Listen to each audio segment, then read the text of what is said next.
Salat itu perintah dari zaman Nabi Adam sampai zaman Nabi Isa, lalu kemudian disempurnakan dan diringkas dalam ajaran Nabi Muhammad SAW. Maka sempurna itu tidak mesti banyak. Yang tahu hakikat salat ini ahli-ahli zikir. Syaitan senangkah jika ada umat Islam, anak muda terutama, mengerti hakikat salat? Senang nggak? Syaitan itu senang ada anak muda sholat lalu dikutuk. Nah, kapan kita dewasa rohaninya? Yang sholat bukan lagi karena takut diancam dengan neraka, bukan lagi hanya harap surga, tapi rindu kepada yang punya surga, takut kepada yang punya neraka. Syaitan tahu suksesnya sholat, diterimanya sholat bizikrillah, dengan zikir, maka mereka akan menuduh ahli zikir itu sesat, ahli zikir itu gila, ahli zikir itu bid'ah. Supaya apa? Yuwaswisu fi sudurin nas, mewaswaskan kepada manusia itu ahli bid'ah. Dan bahayanya apa? Was-was itu munculnya bukan hanya dari syaitan jin, tapi minal jinnati wan nas, ada syaitan bernama syaitan manusia.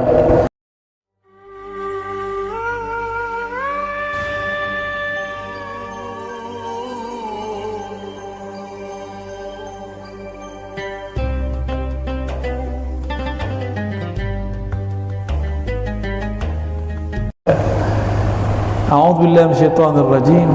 Fa khalafa min ba'dihim khalfun adaa'us salata wattaba'us syahawat. Ini bercerita tentang orang-orang terdahulu, zaman Nabi Nuh, zaman Nabi Ibrahim, Bani Israel.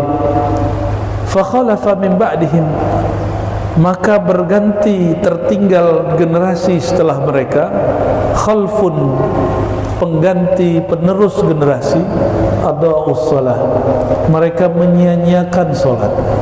Sudah mulai kini? Mulai ada? Itu ada, salat itu perintah dari zaman Nabi Adam sampai zaman Nabi Isa, lalu kemudian disempurnakan dan diringkas dalam ajaran Nabi Muhammad SAW.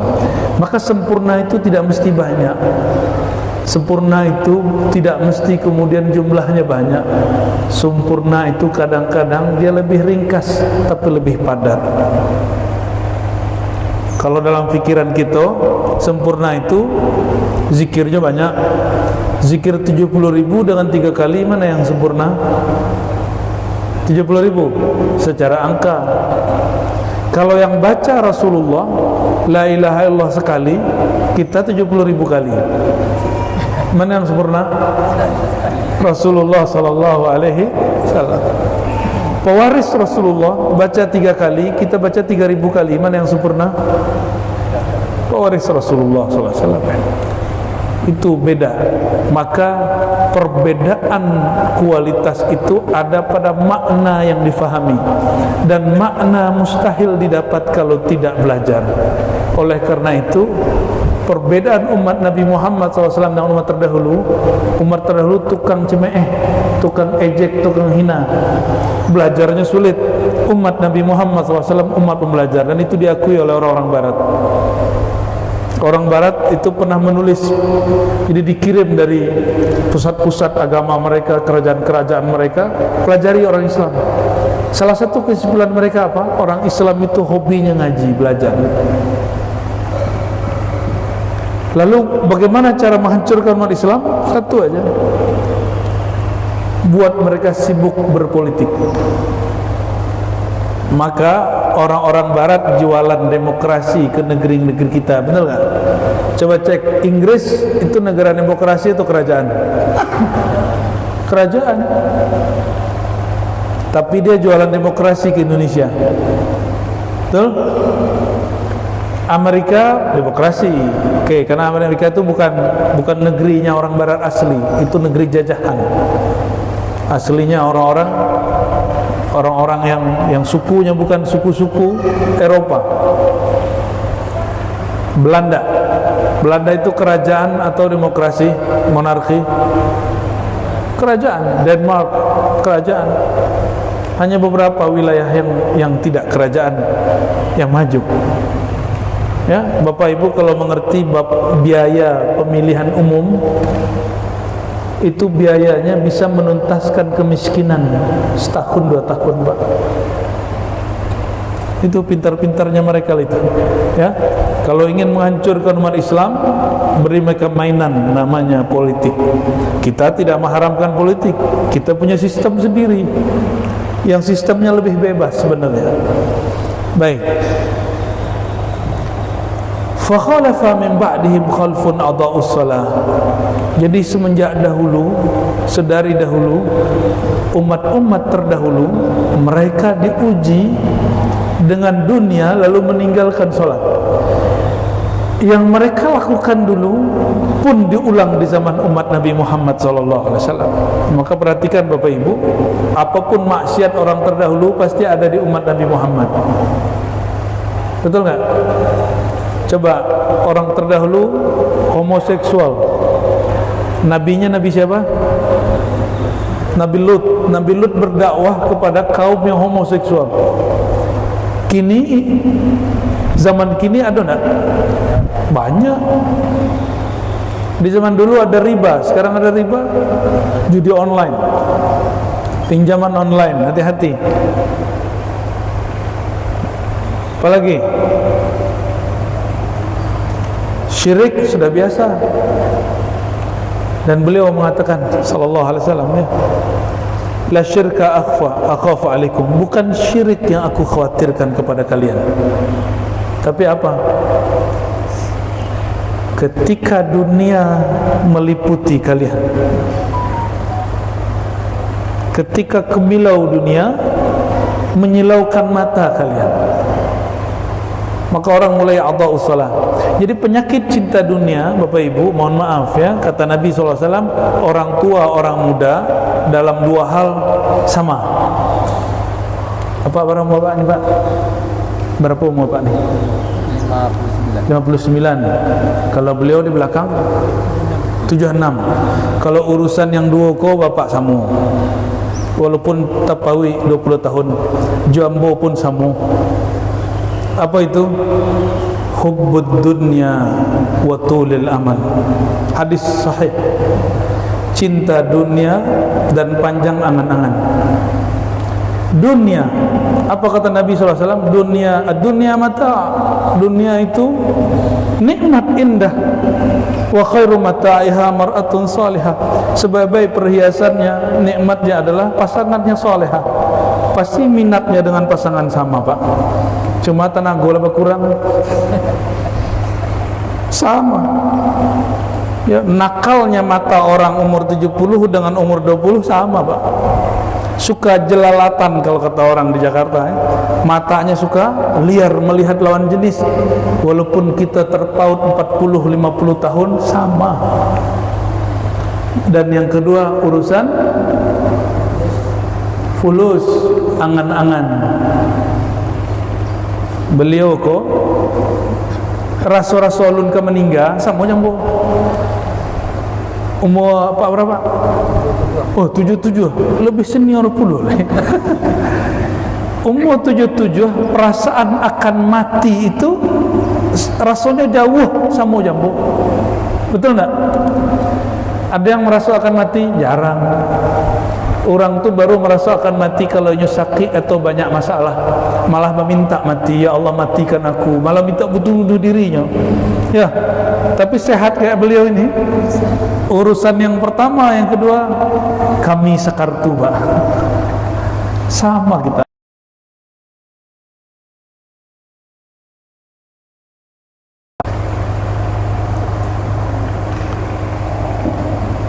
Oleh karenanya, anak muda soleh, orang yang tua soleh, Allah mandangnya beda. Ini anak-anak muda ini soleh, Allah pandang beda. Anak muda ini tenaga ada, nakal wajar. Bapak ini syahwat tinggi, tenaga kurang, angan-angan panjang, gerakan sudah pincang.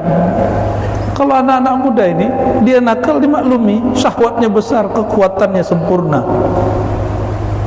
Maka Allah melihat jika anak muda puasa Senin Kemis, Allah jika lihat ada anak muda suka sholat 5 waktu, Allah jika lihat anak muda daripada dia berzina dia menikah walaupun dia belum kaya, itu Allah senang dan cinta,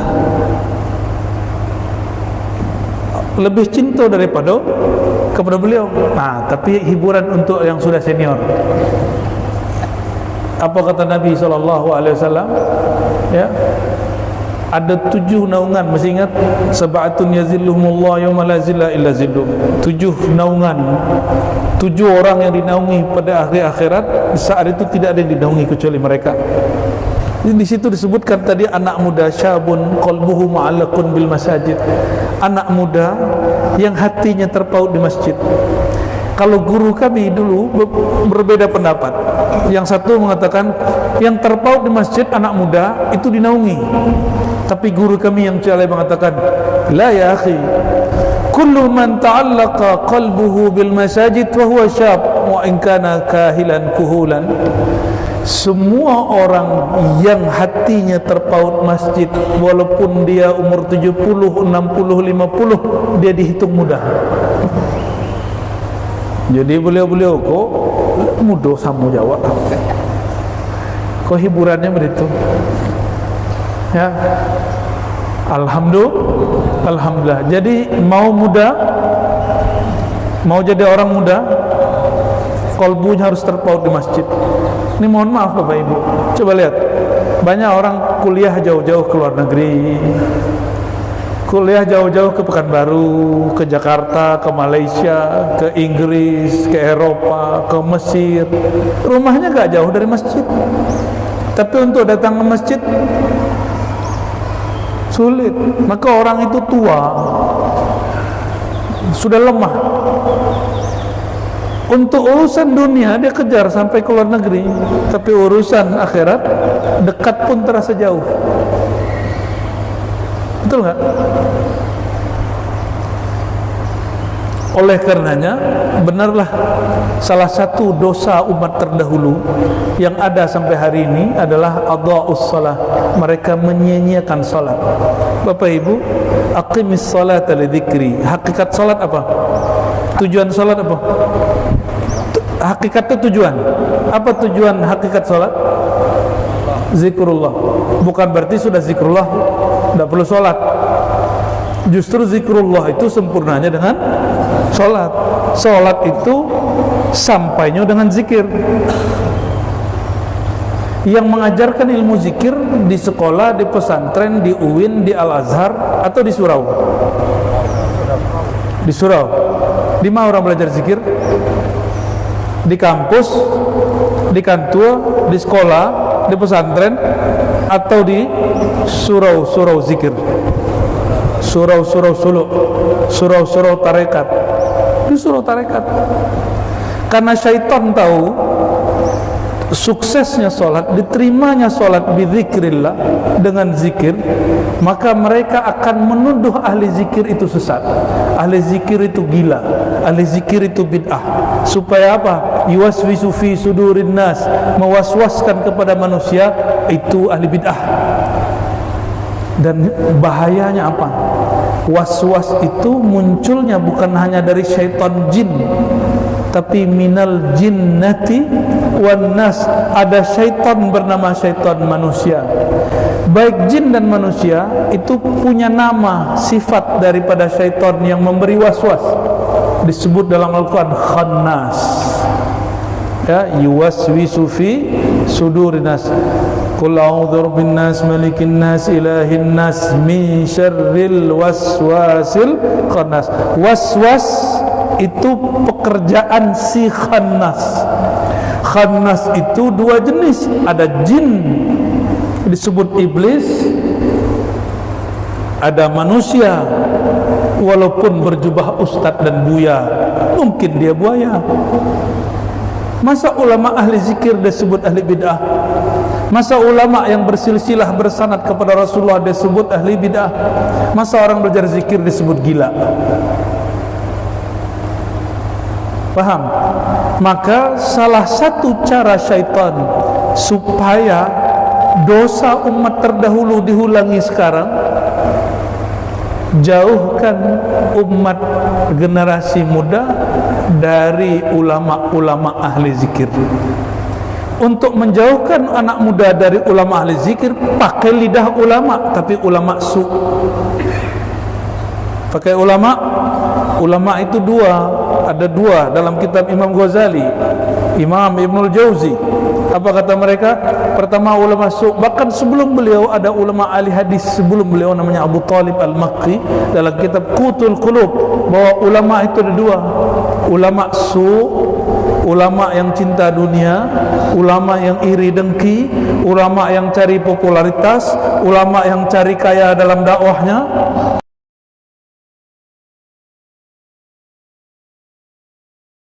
jual agamanya untuk kepentingan politik. Itu su. Ulama boleh politik, tapi jangan jual agama. Boleh nggak ulama berpolitik? Boleh, kan Islam mencakup politik, bukan politik mencakup Islam. Jangan dibalik. Ya, ada ulama akhirat. Siapa ulama akhirat? Ulama yang mengajarkan cinta kepada Allah, mencabut cinta dunia dari kalbu, yang mengajarkan hakikat salat itu mengingat Allah, yang mengajarkan bahwa bersolawat itu bukan untuk dunia, solawat itu untuk mendekatkan diri kepada Allah Subhanahu wa ta'ala. Jangankan menjual agama untuk dunia, ulama akhirat itu untuk zikir solat minta dunia pun tidak berani. Baca zikir sekian ribu, minta dunia, nggak berani, Pak. Apalagi jual agama untuk dunia, nggak berani mereka. Jadi ulama-ulama akhirat begitu. Tapi ulama akhirat akan dituduh oleh ulama su sebagai ulama sesat. Bapak Ibu, dunianya ulama itu apa? Ulama itu ada dunianya. Perhatikan, dunianya ulama apa? Pengikut, viewer, viral. Itu dunia ulama. Apa lagi? Honor. Itulah. Itu menggiurkan, Pak. Dunia ulama apa lagi? Al-jah. Kemana-mana dihormati orang. Itu dunia ulama. Jika ada orang berdakwah karena dia senang melihat hal itu, maka dia ulama su. Tapi ulama akhirat, kalbunya tidak terpengaruh mau orang hormat tidak hormat, mau jumlah jamaahnya sedikit atau banyak, mau honornya ada tidak ada. Akhiratnya ulama adalah mengajar karena Allah. Itu yang disebut dalam surat Yasin, ittabi'u man la yas'alukum ajra.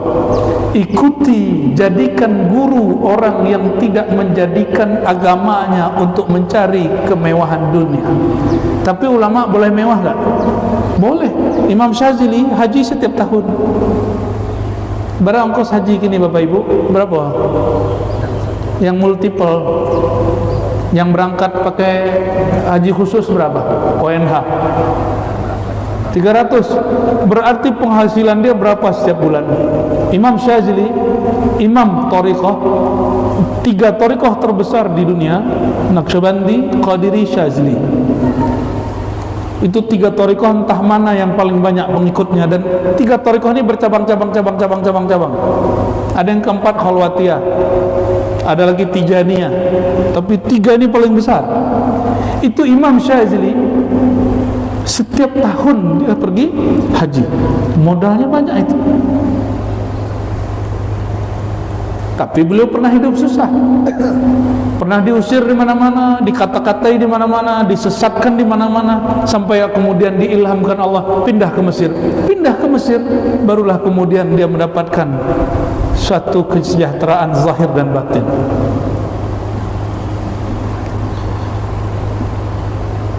Jadi apa yang dilakukan syaitan zaman dulu sampai zaman sekarang sama.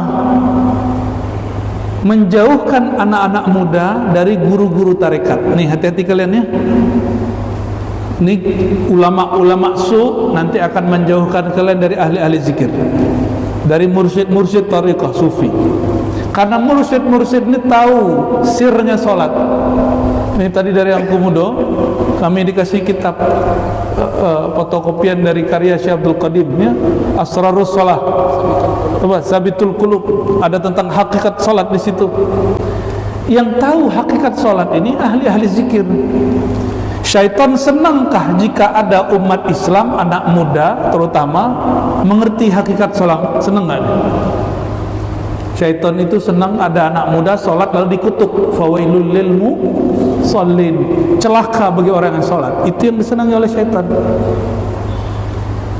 Apa sifat-sifat mereka? Mereka mendustakan agama, tidak menyantuni anak miskin, dan yang paling inti di belakangnya, Pak, tidak memberi fakir miskin makan. Yang paling inti apa?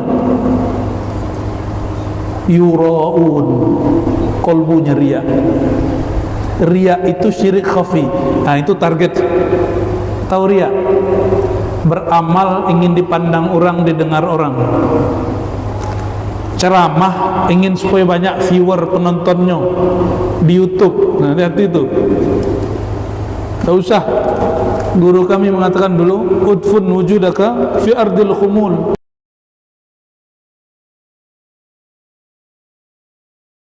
Satu saat pantas baru kau tumbuh muncul.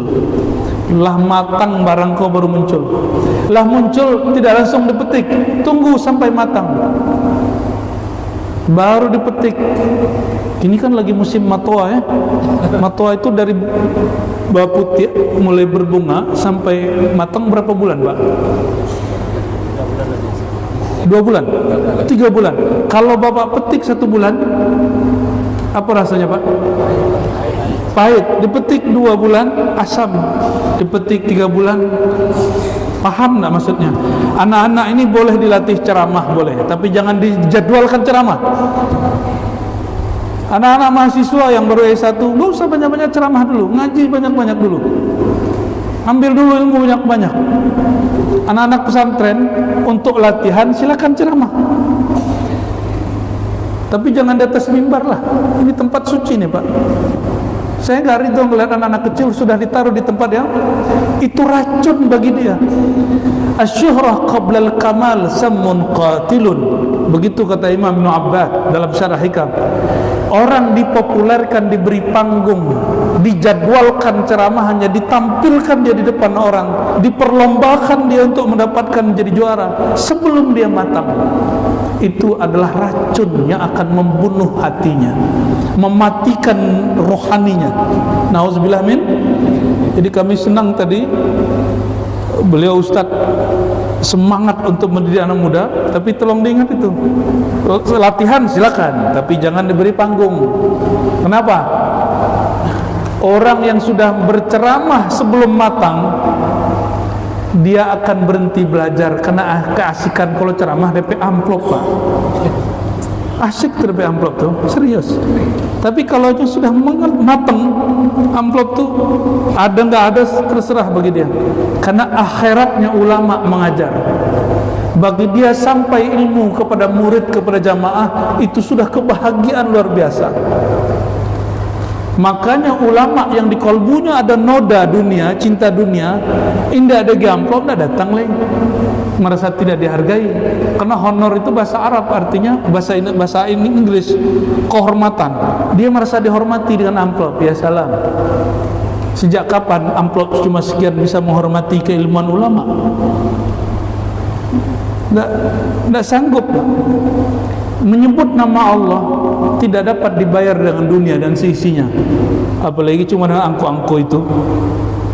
Ya, jangan mentang-mentang punya duit bisa datangkan ustaz. Tidak usah mikir-mikir begitu. Ya, ulama su bisa dibeli, ulama akhirat tak dapat dibeli. Tapi ulama akhirat kok akan dituduh sebagai ulama su di akhir zaman. Hati-hati.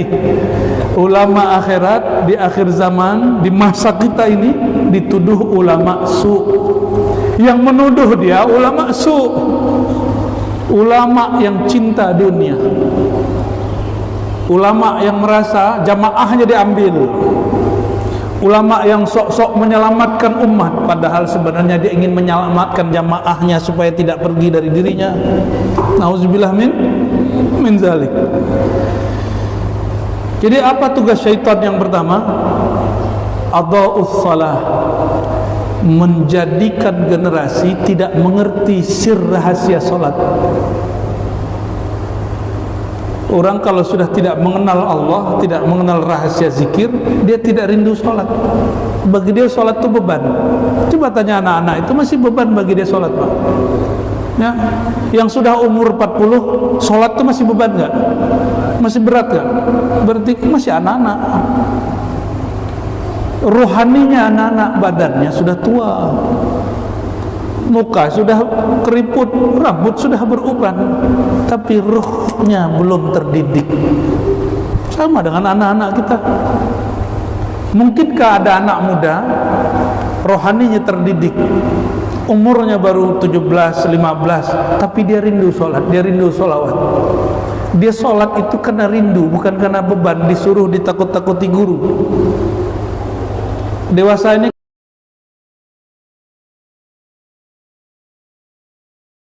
secara fisik, ada dewasa secara rohani. Nah, kapan kita dewasa rohaninya? Yang sholat bukan lagi karena takut diancam dengan neraka, bukan lagi hanya harap surga, tapi rindu kepada yang punya surga, takut kepada yang punya neraka, bukan kepada barang yang dijanjikan itu anak-anak. Bapak Ibu, saya nih punya anak, saya bilang, kamu sholat nanti saya kasih duit. Sama dengan ini, kamu sholat nanti masuk surga, kan mirip? Mirip nggak? Mirip. Surga yang paling puncak adalah bertemu Allah yang punya surga. Kalau itu dia masuk surga, barulah kita sholat berharap surga. Jadi ada ini orang tarekat salah paham, hati-hati ngumudo. Apa kata orang tarekat kepadamu? Kita mengaji tarekat jo. Sholat tuh nggak boleh harap surga. Kita hanya harap ridha Allah. Kayaknya benar, tapi salah. Ridha Allah itu di neraka atau di surga? Di surga.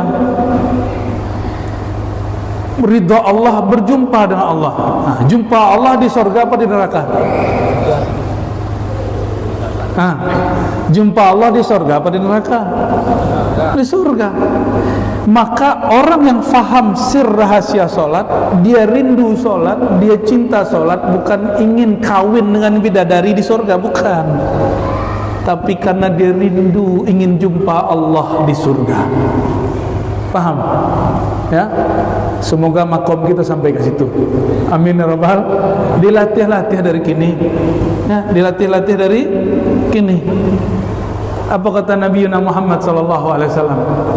Hubbiba ilayya minad dunya at-tib wan nisa wa ju'ilat qurratu aini fi shalah. Hadis Imam Nasai, Ahmad dan lain sebagainya. Aku dibuat Allah cinta kepada dunia dua hal, keharum-haruman, maksudnya mewah. Nabi suka mewah. Kendaraan Nabi 20 lebih. Istri Nabi, Bapak ini tahu nggak istri Nabi? Istri Nabi 9 waktu wafat, beliau menikahi 13, dan beliau melamar 30 perempuan. Berapa yang dilamarnya? 30 perempuan, tapi yang dinikahi 13, yang jalan 11, meninggal saat hidup sisa 9. Seorang istri itu diberi ruangan rumah, diberi kendaraan, diberi pembantu, diberi budak. Jadi Rasulullah itu kaya. Kita kalau ada rumah, di rumah itu ada pembantu, ada yang jaga kebun, ada yang ngurusin kendaraan. Kita sebut itu orang apa? Kayu bona tuh orang, ya. Ya nggak? Itu Rasulullah kaya nggak? Jadi siapa yang mengatakan Rasulullah miskin? Dia nggak ngerti hadis Nabi SAW. Dia terjebak baca hadis Nabi. Nabi berdoa, Allahumma ahyini miskina, ya Allah hidupkan aku miskin, matikan aku miskin, dan bangkitkan aku dalam keadaan miskin. Kenapa Nabi pengen jadi fakir miskin? Karena orang fakir miskin masuk surga tanpa hisab dan azab. Rasulullah kan sudah dijamin masuk miskin, masuk surga. Itu hanya cara hidup beliau. Beliau itu sudah biasa hidup susah, miskinan. Maka miskinan itu hal, bukan makomnya. Hal beliau seperti orang miskin, orang biasa, orang sederhana. Maka beliau itu tidak malu jalan dengan orang-orang tua renta. tidak malu nyapa anak yatim, nggak sungkan duduk dengan orang-orang yang kemudian nggak punya pekerjaan, itu biasa.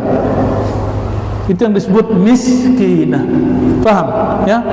Jadi Rasulullah miskin atau kaya? Kita nggak sanggup kayak Rasulullah, Pak Sallallahu Alaihi Wasallam. Masih ada yang mengatakan Rasulullah miskin? Tobat, salawat 3000 kali. Itu Imam Subuki mengatakan orang yang mengatakan Nabi miskin, orang itu kurang ajar, su'ul adab kepada Nabi sallallahu alaihi wasallam, jahlun bin Nabi sallallahu alaihi wasallam, orang jahil kepada Rasulullah sallallahu alaihi wasallam. Ini baru bab Adha'us Shalah ini ya. Lalu beliau mengatakan, ya, aku dibuat cinta kemewahan, keharuman, wanita, pasangan. Tetapi walaupun beliau senang dengan dunia itu, pelipur laranya bukan istrinya, pelipur laranya bukan kendaraannya, pelipur laranya bukan keharuman yang beliau punya. Apa pelipur Rasulullah SAW? Waju'alat qurratu aini fis shalah. Dulu kami ngaji, terjemahan harfiah ju'ilat, dijadikan qurratu aini, pelipur laraku, penyedap mataku, pandanganku, as-shalah, adalah salat, sembahyang. Dulu Bapak Ibu. Ternyata makna shalah itu dua. As-shalah itu dalam Quran, salat berarti sembahyang, yang kedua salat berarti salawat. Maka diartikan dua. Ingin membuat Rasulullah ridha, ingin menyenangkan hati Rasulullah enggak? Kalau awak punya orang gaib, Rasulullah itu ayahanda rohani kita. Ingin membahagiakan ayah rohani enggak? Bukan dengan uang, beliau tidak butuh uang, bukan dengan apa-apa. Dengan dua hal.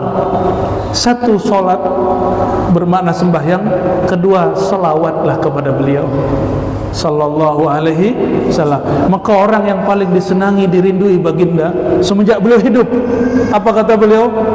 Saya rindu ingin bertemu dengan saudara-saudaraku. Kata para sahabat, hadis sahih, alasna bi ikhwanikum ya Rasulullah, bukankah kami saudara engkau wahai Rasulullah? Kata baginda, la antum ashabi, kalian sahabatku, muridku, kawanku, yang ini saudaraku di akhir zaman. Mereka rindu kepadaku, cinta kepadaku, tapi belum jumpa akan aku. Jadi Bapak, ini kabar gembira. Siapapun yang mencintai Rasulullah SAW hari ini, siapapun yang salawat kepada Rasulullah hari ini, itu salawatnya sudah dilihat Rasulullah dulu Sallallahu Alaihi Wasallam. Apa kata beliau? Uridat alayya a'malu ummati, semua pekerjaan amal soleh dan tidak soleh umatku sudah aku lihat.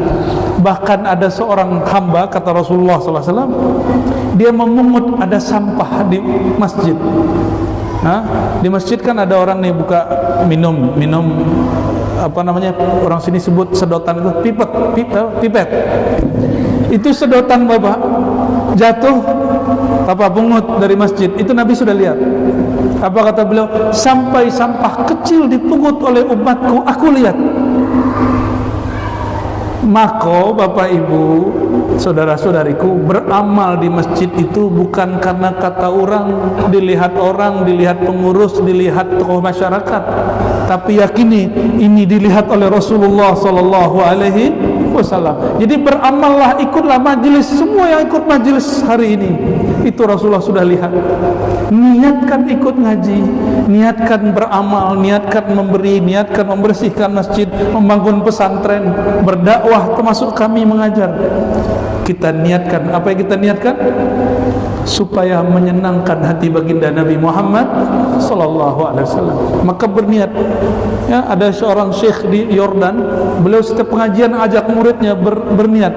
Aku berniat mencari ridha Allah dan membahagiakan, menyenangkan baginda Rasulullah Sallallahu Alaihi Wasallam. Itu beliau ajarkan. Jadi nanti duduk nantakan tua ya. Kalau itu Rasulullah pandang, orang ini tertidur dalam majlis, mungkin suara buyanya bisa mengantarkan tidur. Allahumma sholli ala sayyidina Muhammad. Dan pengurus masjid nggak usah ngitung orang, buat pengajian yang hadir berapapun buat, yang penting istiqomah. Yang penting istiqomah, cari ulama-ulama akhirat, jangan ulama su. Enggak mesti viral, enggak mesti masyhur. Yang penting di kolbunya ada nur Nabi Muhammad SAW, nur ilmu. Ya, mau berapapun, ini kan masjid besar jadi orang kelihatan sedikit. Jangan sedih. Kalau kita rutin nanti malaikat itu saling mengkhabarkan dengan mereka. Apa kata mereka? Halumma ila hajatikum, wahai malaikat yang di ujung sana, di sini ada majelis, datanglah. Kalau orang itu rutin, malaikat tandain di setiap hari ini jam sekian itu ada majelis di Masjid Abdul Karim, kami datang. Kalau malaikat datang, itu malaikat akan mengilhami orang-orang yang soleh untuk datang. Ya, semoga majelis kita termasuk. Amin ya rabbal alamin. Apa kata malaikat dalam Sahih Bukhari? Allah marhamhu, Allahumma salli alaih. Ya Allah, siapapun yang duduk di majelis tidak mengingat dunia, tidak berniat dunia, berikan dia salawat, salam dan rahmat. Nggak tahu kan? Nggak kedengeran kan? Ya, karena malaikat alamnya gaib, kita masih alam yang zahir. Kecuali bapak ibu, kita matikan sebentar alam zahirnya pasti bisa hidup, bisa melihat itu. Cuma itu urusan Allah Subhanahu wa ta'ala. Yang dapat berkah dapat mendengar, yang tidak dapat berkah tidak dapat mendengar, tapi dia dapat berkah ikut ngaji. Tujuan ngaji mendengarkan malaikat, bukan mendengarkan guru. Kami mau tanya, lebih mulia Nabi Muhammad SAW atau Jibril? Nabi Muhammad atau Jibril? Kata orang Jibril itu guru Nabi Muhammad, atau Nabi Muhammad gurunya Jibril? Mana yang benar?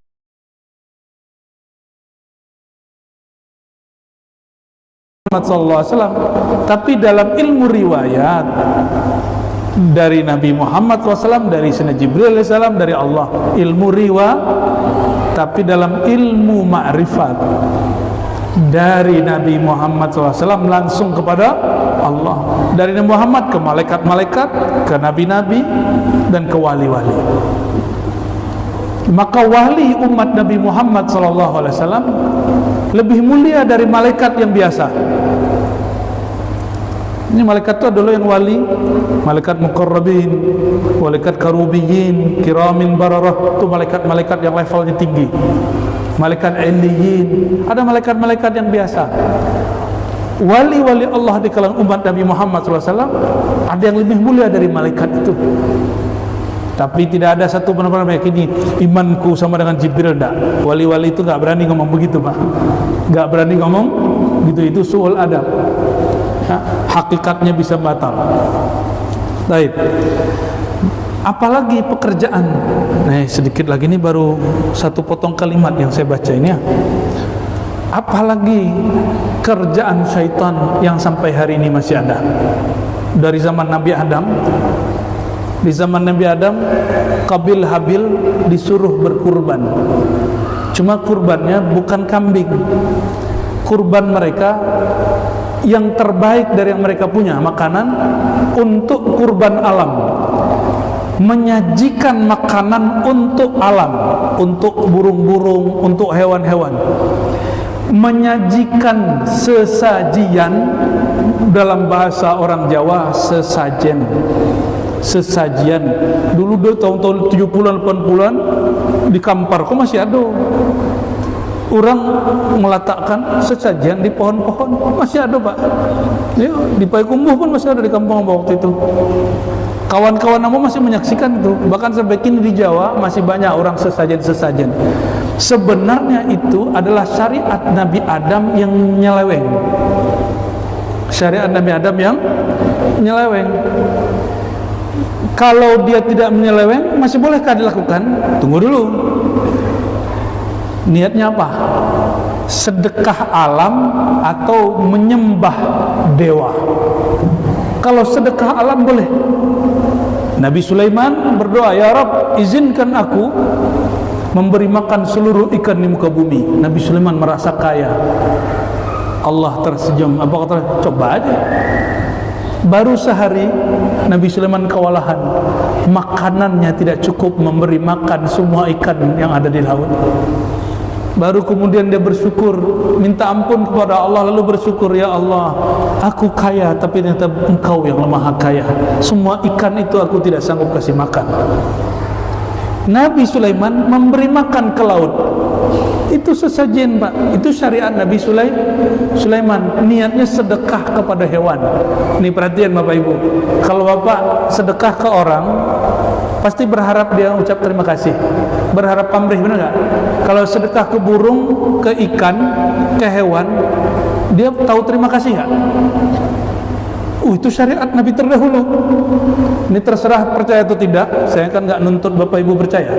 Tapi dalam ilmu perjalanan syariat dari Nabi Adam sampai Nabi Muhammad, tidak ada amalan ritual apapun hari ini kecuali ada sumbernya di Nabi terdahulu tapi sudah menyimpang. Paham maksudnya?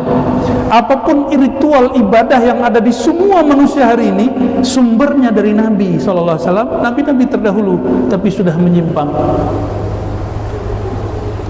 Maka kalau Bapak Tuhan ini mau sedekah laut, boleh nggak sekarang? Boleh.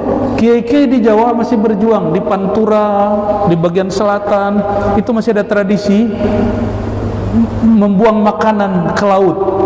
Itu kiai-kiai mencari referensi, adakah dalilnya, adakah dalilnya, banyak dalilnya, tinggal nanti diulang.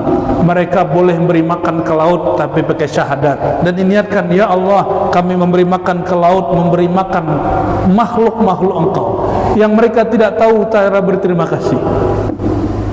Kalau awak nggih makan orang, awak berharap orang terima kasih. Tidak disapunya awak kecen pajak aku kurang aja. Dan agihnya bantuan. Inyo tidak tahu diuntung. Betul nggak? Tapi kalau ngasih burung merpati, bisa jawab nggak dia? Malah dia tinggalin Pak. Dia tinggalin kotoran di rumah kita. Jadi sedekah alam itu sesajian dalam bahasa lamanya. Paham maksudnya? Ya, kita sering mencari titik temu, di manalah ketemunya ini. Cuma orang nggak paham bahwa Ar-Razi ini liberal, lintas agama. Ya terserah ente. Ya, orang jahil begitu ngomongnya. Tapi orang kalau paham, dia akan pelajari agama-agama. Bacalah kitab Al-Bidayah wa Nihayah. Bacalah kitab Tarikh Tabari. 2 kitab itu 8 jilid. 1 kitab 9 jilid. Khatam itu baru berani ngomong begitu.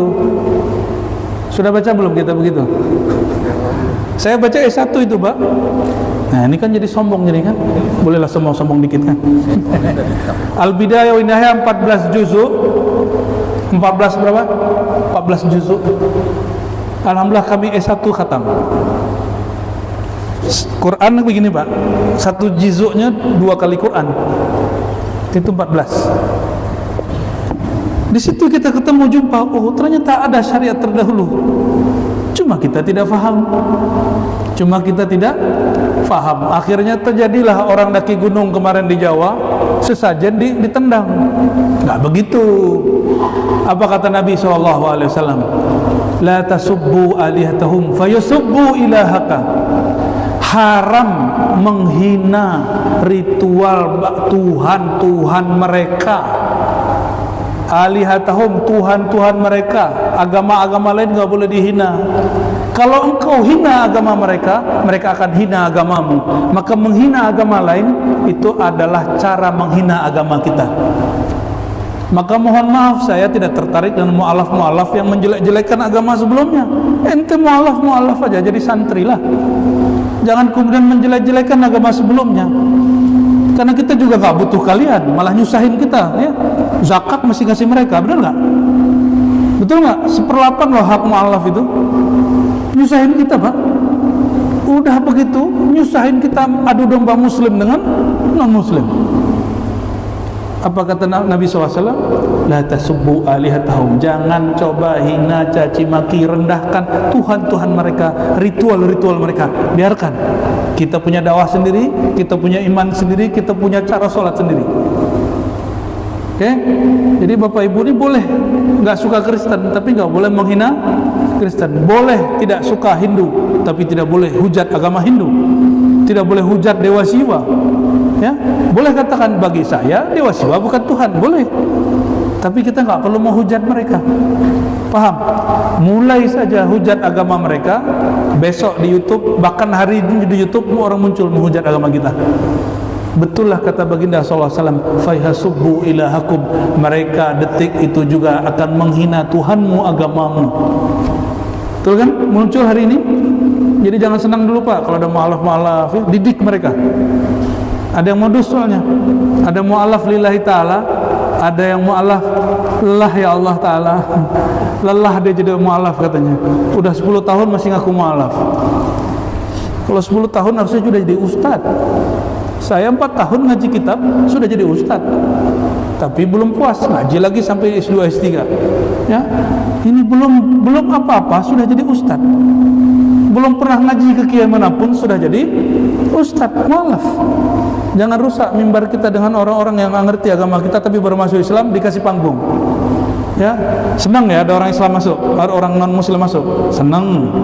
Tapi senangnya jangan berlebihan. Itu bagian dari adha'us shalah, akan menyebabkan kita menghina ritual agama kita. Wattaba'us syahawat. Tugas syaitan yang berikut adalah menjadikan generasi berikut kita mengikuti syahwat. Syahwat itu jamak dari syahwat. Syahwat bahasa Arab bukan hanya nafsu seksual. Syahwat dalam bahasa Arab itu semua keinginan-keinginan rendah. Maka dalam diri ini ada syahwat. Syahwat yang pertama, syahwat binatang ternak. Kawin, makan, tidur, ngoceh, nongkrong, malas, tidur-tiduran gak mau kerja, itu syahwat binatang. Kawin, makan, minum, ngoceh, nongkrong, tidur-tiduran, udah gitu aja tuh. Itu orang syahwat binatang. Zahirnya manusia, batin dia masih binatang. Dia belum naik jadi manusia, belum naik jadi Nah, jadi jangan sampai ada anak-anak muda nih nganggur, nggak boleh.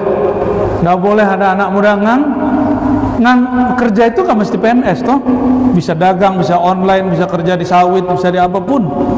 Nggak usah malu, yang penting halal. Anak muda nggak usah malu bekerja, yang penting halal. Nggak usah gengsi-gengsian. Seandainya terbuka rezeki, buka bengkel, buka bengkel. Seandainya jadi ojek, mungkin ojek, yang penting bekerja. Makan yang halal, jangan makan barang orang lain. Ya, semangat. Orang semangat itu anak muda walaupun dia sudah tua. Dan gak usah ngeluh, hidup susah, hidup susah. Hidup ini akan selalu susah. Dunia ini diciptakan untuk susah. Orang yang paling susah di muka bumi, orang paling kaya, kan utangnya paling banyak. Negara yang dianggap paling kaya di dunia, Amerika Pak, betul? US. Itu negara yang utangnya paling banyak. Utang kita cuma sekian. Cuma batuknya Amerika segitu. Nomor 2 Cina dan Rusia. Habis itu Inggris, Australia, itulah Korea Selatan, Singapura, itu mereka semua paling banyak. Tapi mereka utangnya tidak dijadikan bahan mengeluh. Mereka ketika berutang, mereka tambah semangat bekerja, maka mereka jadi negara maju. Kita sudahlah tak berutang, berutang sedikit orangnya dikata-katain, padahal ilmu ekonomi negara juga nggak paham. Ya, beli rumah ngeredit nggak Pak? Ngeredit itu baru kepala rumah tangga. Masa kepala negara nggak boleh ngeredit gitu ya? Jadi kita kalau nggak paham jangan semuanya kita kemudian komentari. Orang nggak sekolah ekonomi ngomentarin politik dalam negeri, politik dunia, ya salam. Dia sendiri pun melakukan itu. Wattaba'u syahawat. Syahwat kedua, syahwat emosional, disebut syahwat sibaiyah. Contohnya gini, ingin menguasai masjid, nah itu syahwat tuh. Ingin menguasai kampung, den premannya, preman kampung, ada gitu. Kalau di luar sana itu pakai ormas-ormas, Pak. Parung ormas-ormas itu bisa perang, main culir-culiritan, ingin berkuasa.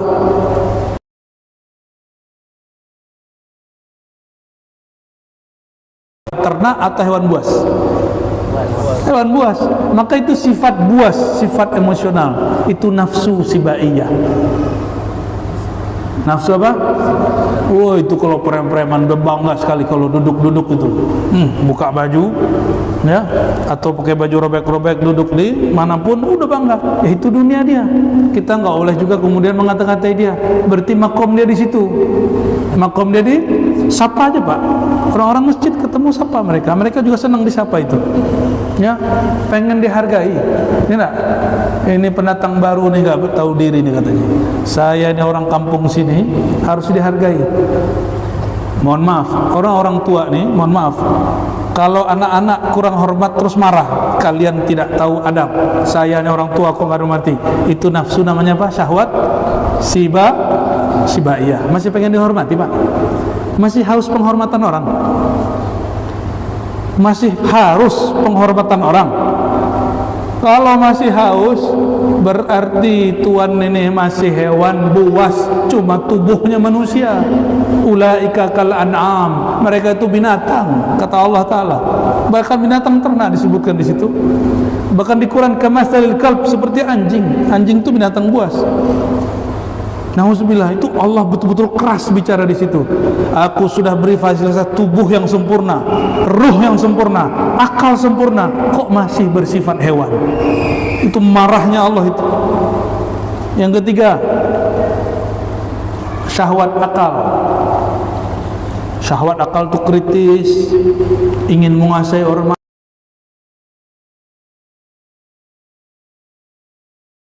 diterima, bikin partai-partai, ya, bikin ormas-ormas untuk menyaingi orang, ya, untuk mengakal-akali hukum. Nah, itu pintar-pintar orang itu, ya. Itu syahwat apa? Syahwat akal. Kuliah, sekolah itu syahwat akal. Syahwat akal. Maka kalau nggak ada nurullah di kalbunya, akalnya dia pakai untuk nipu. Itulah disebut syahwat syaitaniyah.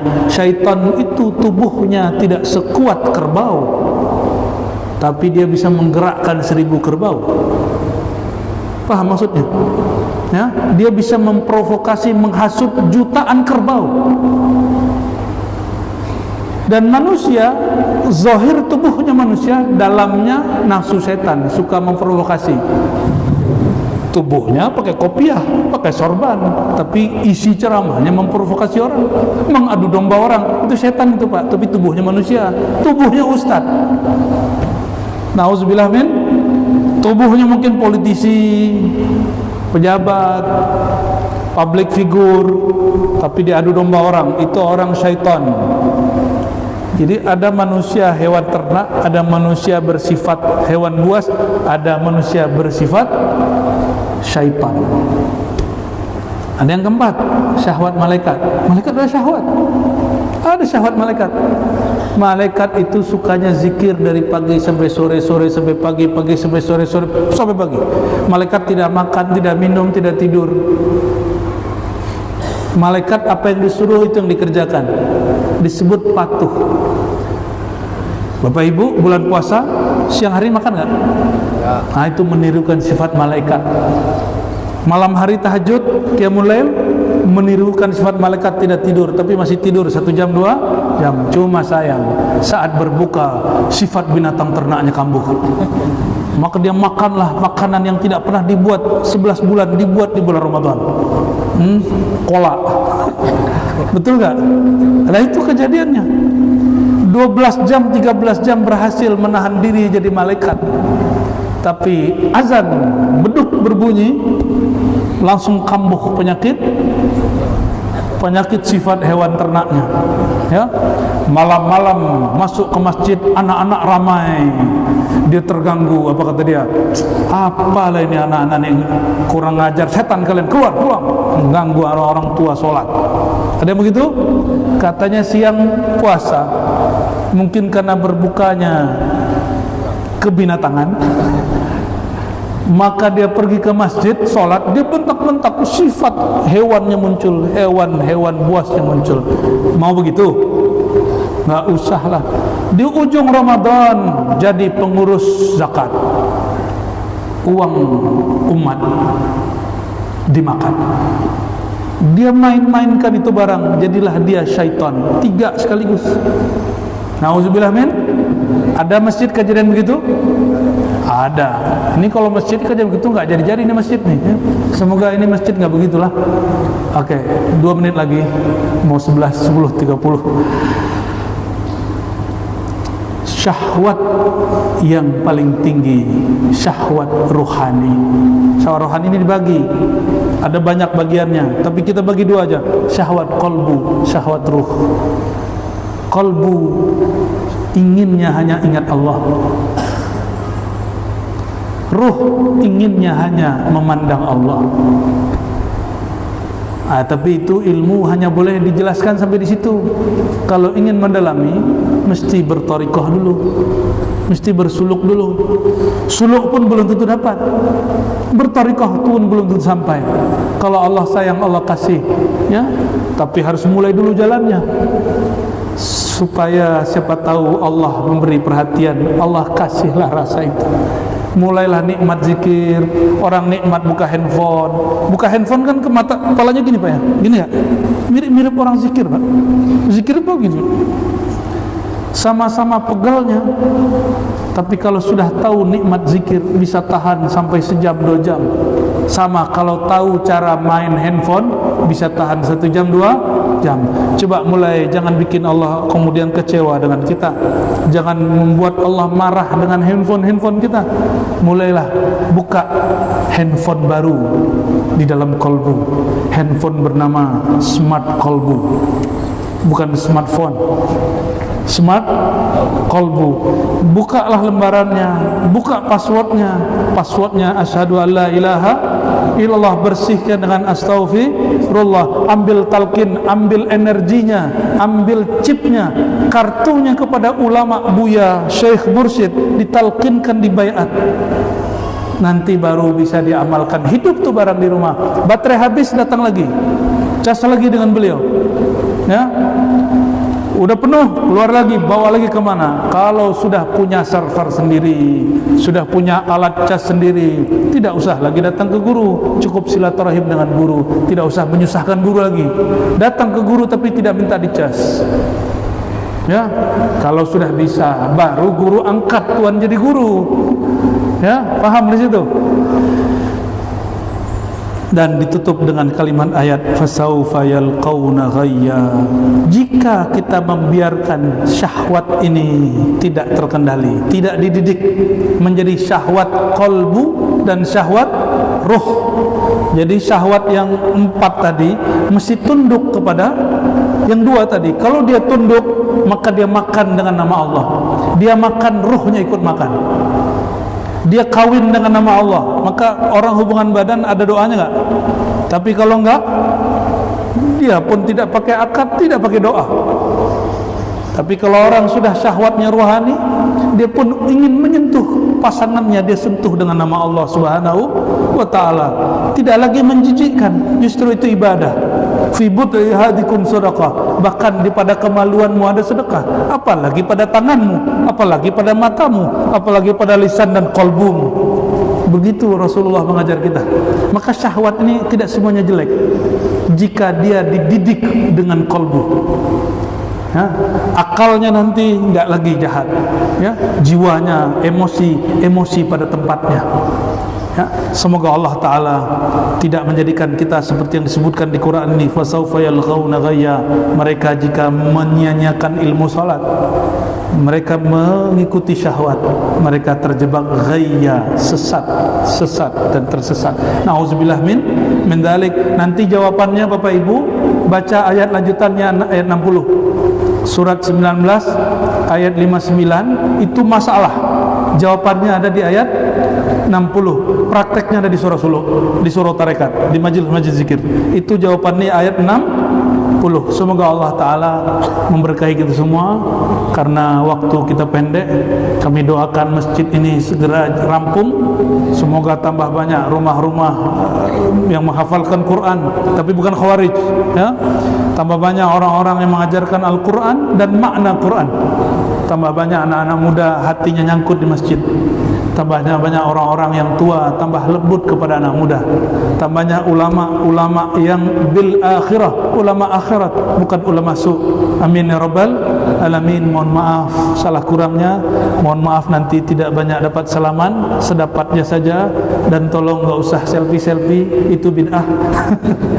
Ya, kita niatkan majlis ini untuk Allah, untuk menyenangkan Rasulullah. Al-Fatihah. Bismillah.